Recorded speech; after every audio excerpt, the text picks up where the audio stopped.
Bharatiya Janata party के प्रदेश अध्यक्ष VD Sharma के बयान पर अब सियासत तेज हो गई है। मध्य प्रदेश अनुसूचित जाति कांग्रेस के प्रदेश अध्यक्ष प्रदीप अहिरवार ने तीखा पलटवार करते हुए बीजेपी और वीडी शर्मा पर गंभीर आरोप लगाए हैं।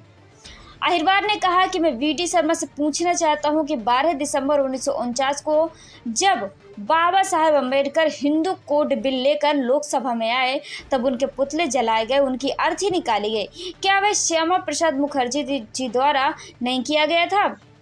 उन्होंने आरोप लगाया कि जब मऊ में एक दलित दूल्हे को मंदिर में घुसने से रोका गया और जब मुरैना में डॉक्टर अंबेडकर के अनुयायियों को डीजे बजाने पर गोली मारी गई तब बीजेपी के नेता और मुख्यमंत्री खामोश रहे। प्रदीप अहिरवार ने दलितों के खिलाफ बढ़ती हिंसा को लेकर प्रदेश सरकार पर सीधा सवाल दागा। मध्य प्रदेश में दलितों की हत्या क्यों हो रही है? सरकार के ही आंकड़े बता रहे हैं कि हालात कितने भयावह हैं। महिलाओं के मुद्दे पर भी कांग्रेस नेता ने केंद्र और राज्य सरकार दोनों को घेरा। उन्होंने कहा, यह सरकार महिला उत्थान की बात करती है, लेकिन देश में महिलाओं के साथ हो रही घटनाएं किसी से छिपी नहीं है। दुष्कर्म की बढ़ती घटनाएं और पीड़ितों को न्याय न मिलना सरकार की नाकामी को दिखाता है। वक्फ बोर्ड बिल को लेकर भी उन्होंने बीजेपी पर निशाना साधा और कहा, जिस तरह बीजेपी आईटी सेल के जरिए विपक्षी नेताओं की आवाज़ दबा रही है, आने वाले समय में वक्फ बोर्ड बिल को भी एक राजनीतिक हथियार की तरह इस्तेमाल किया जाएगा। कांग्रेस ने साफ किया कि वह इन मुद्दों को लेकर जनता के बीच जाएगी और सवालों के जवाब मांगेगी। 3 तलाक का मामला ये सब भारतीय जनता पार्टी के द्वारा किया गया है, इससे लोगों का कल्याण होगा। देखिए, वीडी शर्मा जी से तो मैं ये पूछना चाहता हूँ कि 12 दिसंबर 1949 को जब बाबा साहब अम्बेडकर लोकसभा के अंदर कानून मंत्री की हैसियत से हिंदू कोड बिल लाए थे, जिसमें इस देश की महिलाओं को हक अधिकार की बात वो कर रहे थे, तब बाबा साहब अम्बेडकर का पुतला जलाने वाले कौन लोग थे? तब बाबा साहब अम्बेडकर की अर्थी निकालने वाले कौन लोग थे? आज वीडी शर्मा जो बात कर रहे हैं, इनके ही पार्टी के जो शीर्ष नेता रहे श्यामा प्रसाद मुखर्जी थे।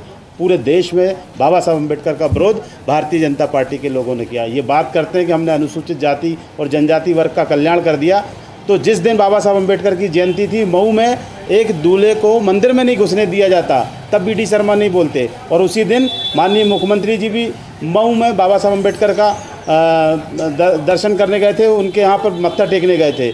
आपके उसी रात में मुरैना के अंदर जब बाबा साहब अम्बेडकर के मानने वाले लोग डीजे बजाते हैं तो उस एक युवक को गोली मार दी जाती है। मध्य प्रदेश में और देश में दलितों की हत्याएं क्यों हो रही है, ये आपकी सरकार के आंकड़े बता रहे हैं। और जहां तक ये महिला उत्थान की बात करते हैं, तो पूरे देश में जो महिलाओं के हाल हैं, इस देश की महिलाओं के साथ जो दुर्गति हो रही है, जो उनके साथ दुष्कर्म की घटनाएँ हो रही हैं, वो पूरे देश के सामने है। तो इस सरकार ने या देश की सरकार ने ना अनुसूचित जाति वर्ग के लोगों का भला किया है, ना महिलाओं का भला किया है। अब वक्फ बोर्ड को लेकर आए हैं, वक्फ बोर्ड के माध्यम से भी कांग्रेस के नेताओं को परेशान किया जाएगा। जिस तरीके से Bharatiya Janata party CBI, ED और आईटी के जरिए विपक्षी नेताओं की आवाज़ दबाने का काम कर रही है, ये वक्फ बोर्ड कानून भी एक हथियार की तरह भारतीय जनता पार्टी आने वाले समय में इस्तेमाल करेगी।